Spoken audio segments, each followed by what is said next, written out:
স্বীকৃতি চাই, 11 জুলাই ইতিহাস চাই, রাষ্ট্রীয় স্বীকৃতি চাই, 11 জুলাই ইতিহাস চাই, রাষ্ট্রীয় স্বীকৃতি চাই, 11 জুলাই ইতিহাস চাই।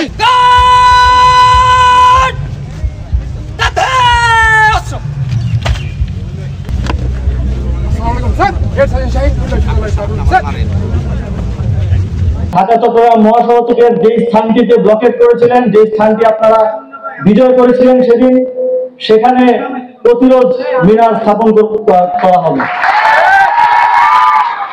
যেন বাংলাদেশের মানুষ এই দিনটিকে সবসময় স্মরণে রাখে এবং ঢাকা চট্টগ্রাম মহাসড়কে চলাচল করা প্রত্যেকটি মানুষ যেন আপনাদের সেই সাহসিকতার দিনটিকে প্রতিদিন স্মরণ করতে পারে, দেখতে পারে, সেজন্য আমাদের পক্ষ থেকে একটি ছোট্ট উদ্যোগ প্রতি ছিল। বিশ্ববিদ্যালয় প্রশাসনকে আমি আহ্বান জানাবো আপনাদের সেই দাবিগুলো যেন তারা দেখেন এবং সেক্ষেত্রে সরকারের পক্ষ থেকে যে কোনো ধরনের সহযোগিতা করতে আমরা প্রস্তুত আছি। এবং একই সাথে আপনাদের বাসের একটা দাবি ছিল। আমি জুলাই গণঅভ্যুত্থানে আপনারা যে অবদান রেখেছেন তার কাছে এটা খুবই কম, তবে আজকের এই দিনেই আপনাদেরকে স্থানীয় সরকার বিভাগের পক্ষ থেকে 3টি বাস উপহার দেওয়া হবে।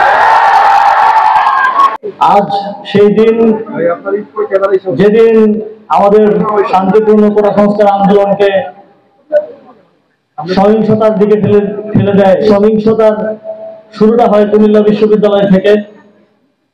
আমাদের 3টার দিকে শাহবাগে কর্মসূচি ছিল এবং একই সাথে সারা দেশে একই ধরনের কর্মসূচি ছিল। আমরা যখন লাইব্রেরির সামনে জড়ো হতে যাই তখনই আমাদের কাছে খবর আসে যে কুমিল্লা বিশ্ববিদ্যালয়ে ছাত্রদের উপর হামলা হয়েছে। সেই খবর ঢাকা বিশ্ববিদ্যালয়ের সহ যারা সেদিন কেন্দ্রীয় প্রোগ্রামে উপস্থিত হতে এসেছিল তাদেরকে একটু বিচলিত কিংবা শঙ্কিত করেনি, বরং তারা আরো ক্ষোভে ফুঁসে উঠেছিল এবং সহ আরো বেশি সংখ্যায় হল থেকে, লাইব্রেরি থেকে মিছিল নিয়ে এসে যুক্ত হয়েছিল। সেদিন ঢাকা বিশ্ববিদ্যালয় ছাত্রলীগ এবং পুলিশের আমাদের উপর হামলার প্রস্তুতি ছিল।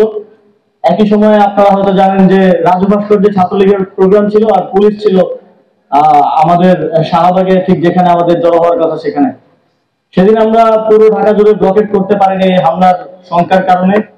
এবং আপনারা দেখেছেন জগন্নাথ বিশ্ববিদ্যালয় থেকে মিছিল নিয়ে এসে, সায়েন্স ল্যাব থেকে ঢাকা কলেজের শিক্ষার্থীরা মিছিল নিয়ে এসে আমাদের সাথে যুক্ত হয় এবং আমাদের বিশাল জনসভা দেখে সেদিন পুলিশ বা ছাত্রলীগ কেউ হামলা করার সাহস পায়নি।